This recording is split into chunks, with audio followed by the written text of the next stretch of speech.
Happy New Year and welcome to the newest edition of Dateline Polk. I'm your host, Lea Ann Thomas, and today I'll brief you on County Commissioners' actions from the January 8th board meeting.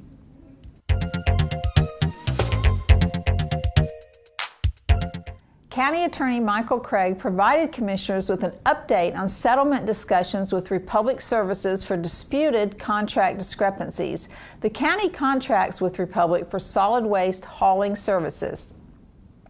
With a 4-to-1 vote, Commissioners agreed to move forward with the recommended settlement as presented by the County Manager and County Attorney. If Republic Services does not agree to the settlement by January 15th, the county will file suit against the company. The proposed settlement includes 5 actions.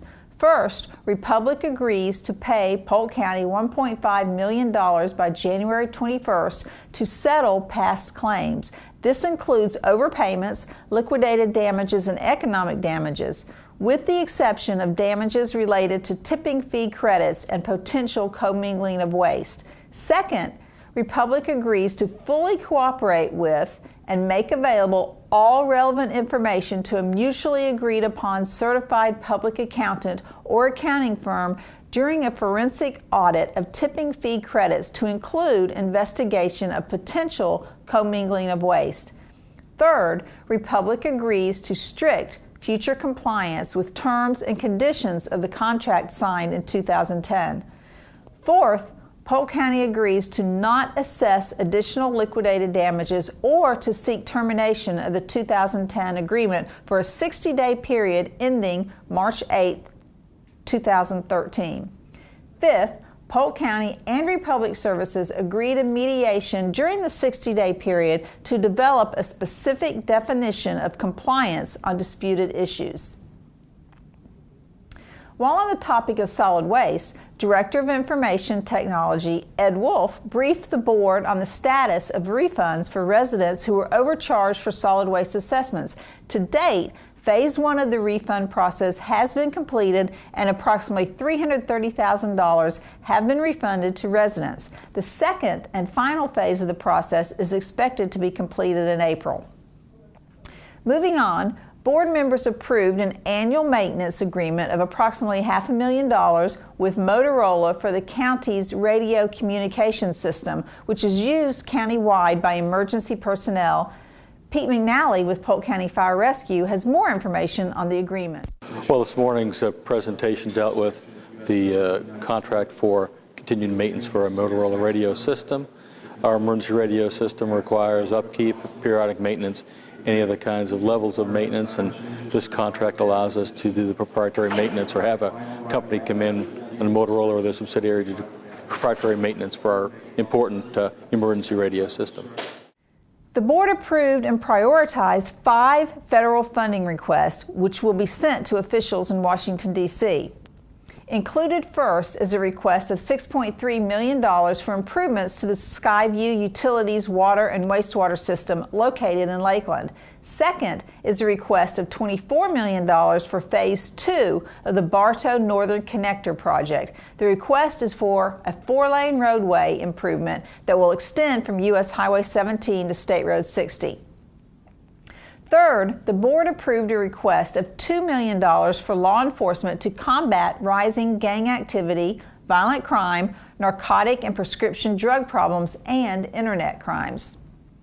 Fourth is a request of $26 million for the State Road 542 widening project in Winter Haven, which will widen the roadway from Buckeye Loop to U.S. Highway 27.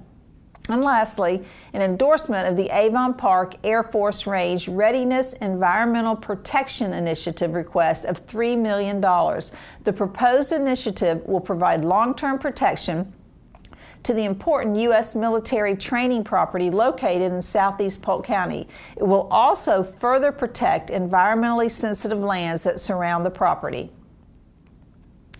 Commissioners then approved an agreement of approximately $950,000 with Parsons Brinkerhoff for engineering services to complete the design and permitting of Phase 2B and Phase 3 of the Ernie Caldwell Boulevard project.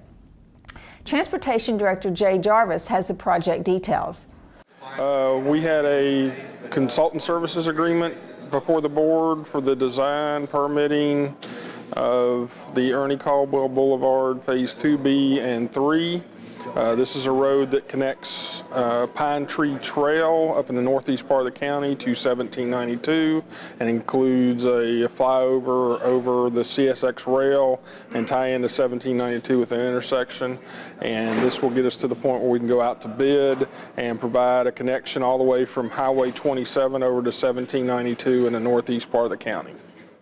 Acting as the Eloise Community Redevelopment Agency, the board approved the minutes from the September 18th meeting. It then approved the use of $115,000 for the Eloise Community Redevelopment Agency Housing Revitalization Grant Program. The program will upgrade the condition of existing housing in the Eloise community in an effort to provide decent, safe, and affordable housing. As its final item of business as the Community Redevelopment Agency, the board approved a memorandum of understanding between the Eloise Community Redevelopment Agency and the Polk County Housing and Neighborhood Development Office. The office will provide staff services to the Community Redevelopment Agency for implementation and management of the Community Redevelopment Agency's Wastewater Connection Assistance Program.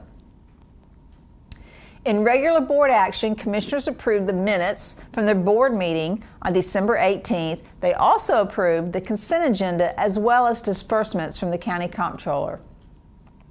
Board members then proclaimed support of the Building a Healthier Polk initiative. Nat West with Winter Haven Hospital accepted the proclamation. A variety of health professionals have come together in order to build a healthier Polk. We realize that we have a significant obesity problem that affects heart disease, diabetes, and stroke. And we would like to continue to improve upon what are rather dramatic rates of obesity in our county. 37.6% of our community residents are obese compared to a state average of 27.2%. It is our goal within the next 3 years to reach that state goal in terms of obesity. We know we can do it. And we're all anxious to get this accomplished. During the public hearings, commissioners approved a conditional use to recognize an existing vehicle sales, service, and repair business located on State Road 60 East in Bartow. The board heard the first of 2 required hearings for an applicant-initiated amendment to the Land Development Code to allow drive-through retail in the defined town center district of Highland City. Board members approved a conditional use for an expansion of the existing Edge Hill water treatment plant in Haines City. The expansion will include an additional 2 acres of land and will almost double production. Lastly, commissioners tabled the hearing for a county-initiated ordinance to amend the Land Development Code. The proposed amendment will modify the flood hazard management and floodplain protection portion of the Land Development Code text to implement changes mandated by the Federal Emergency Management Agency, also known as FEMA. R.J. Walters, Communications Specialist for the Transportation Planning Organization, joins us now with an update on transportation projects in Polk County. Thanks, Lea Ann. The holidays are over, which means 2 things. New Year's resolutions are being made to be broken, and it's time to get back to work. A whole bunch of already approved resolutions continue to get hammered out as Polk County drives to work, with road projects getting back into high gear. By the time the New Year's ball drops twice more, memories of US 98 being a 4-lane highway may have vanished from people's minds. The transition to a 6-lane highway from Lakeland to Bartow remains one of the largest scale projects county residents have to keep an eye on. Final touches in construction review are being taken care of on US 98 from south of Manor Drive to north of County Road 540A and from Manor Drive to Old Bartow Eagle Lake Road. On US 98 from Brook Street to Edgewood Drive in Lakeland, crews continue to pave the median area in north and southbound lanes. Flagmen will be guiding traffic and intermittent lane closures are expected. The new traffic pattern will shift northbound traffic onto the newly constructed northbound lane, and southbound traffic will remain on the southbound travel lane as work continues. Weather permitting, this traffic switch will remain in effect for several weeks. As these projects near completion, you can stay up to date with the status of the final phases of the US 98 project by going to idriveus98.com. That phase consists of widening the highway from 4 lanes to 6, from north of County Road 540A to north of Winter Lake Road and includes a bridge replacement at Banana Creek. While the project is still anticipated to start this spring, iDriveUS98.com states the project is currently not funded and it's estimated to cost roughly $16 million to complete. Another lane expansion project that will turn 4 lanes into 6 continues on US 27 from north of Ritchie Road to south of Berry Road. Currently, motorists might experience traffic shifts on northbound and southbound US 27, on Waverly Barn Road, and on Dunson Road. Crews are working on drainage improvements, utility operations, and are in the midst of installing a gravity wall. Work is carrying on as expected on State Road 60 in Bartow.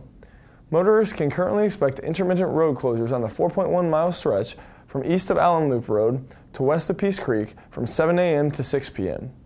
Heading east from Peace Creek to US 27, another 4.7 miles of road has intermittent day and nighttime lane closures expected for several weeks as crews make a bevy of road improvements. Shifting over to US 17, there are turn lanes and a signal being installed between Crossover Road and State Road 60. Intermittent lane closures on US 17 are expected from 9 a.m. to 4 p.m. and 7 p.m. to 6 a.m. on the inside northbound lane and alternating between the inside and outside southbound lanes. The project is expected to be completed by spring. An emergency project that recently was added to the hopper is in Lakeland at Skyview Drive from Goodyear Avenue to Skyview Cove. The road will undergo drainage repairs requiring frequent lane closures over the next 2 months. Passing through the land of long-term projects, people have no shortage of quick repairs and minor upgrades they can expect to be finished over the next few weeks.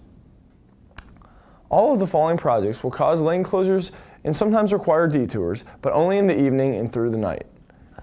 On Interstate 4, from exit 25, County Line Road, to exit 28, Memorial Boulevard. On US 92 at Memorial and Old Dixie Highway. US 27 in Davenport at Home Run Boulevard. US 17 in Winter Haven, just north of Avenue K Northwest. SR 37 in Lakeland, north of Carter Road and on South Florida Avenue on McDonald Street. And on SR 33 at Edward Street and north of Glenwood Drive. During the daytime hours, planners at the Polk Transportation Planning Organization continue to plan for future projects with the goal of involving the public from the get-go. To learn about all that is happening with roads, trails, and public transit as the new year is upon us, feel free to attend the TPO's Citizen Advisory Committee meeting at 6 p.m. on Tuesday, January 15th. It takes place in room 413 of the Neo-Cumbia Administration Building across from the courthouse in Bartow. Or you can join us live online for that meeting and can even ask questions to be asked at the meeting by going to polk-county.net/icast.aspx. In the meantime, stay up on transportation-related news by liking the Polk TPO on Facebook or by following us on Twitter at Polk TPO. That's a wrap on the yellow tape, orange barrels, and projects that are improving our county. With information and updates on the plan that moves Polk, I'm RJ Walters. To keep current with programs and progress in the county, visit us online at polk-county.net or follow us on Facebook and Twitter. We also encourage you to join us at the next scheduled board meeting at 9 a.m. on Tuesday, January 22nd. Thank you for watching this edition of Dateline Polk.